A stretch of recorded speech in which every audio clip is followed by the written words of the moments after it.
মুসলমানদের বিয়েগুলো হয়ে গেছে অমুসলিমদের সাথে।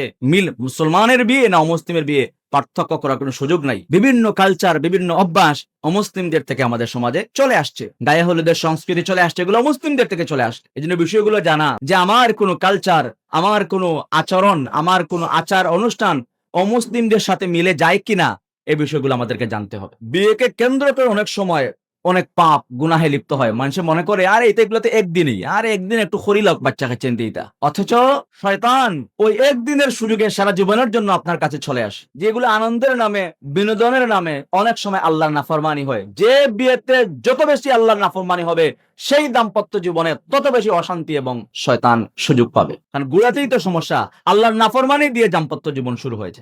কিভাবে আপনি সেখানে শান্তি আর সুখ আশা করেন? আল্লাহকে বেজার করে আপনার জীবন শুরু হয়েছে বলে একবারই তো এই কথা বলার সুযোগ নাই। কোন গুনাহের কাজ সুযোগ দেওয়া যাবে না। নিজের দিন সম্পর্কেই তো, দিনের মৌলিক বিষয়গুলো সম্পর্কে তো বেখবর, খবরই নাই, জানি না যে এটাও জানি না, কে বুঝাবে এগুলো?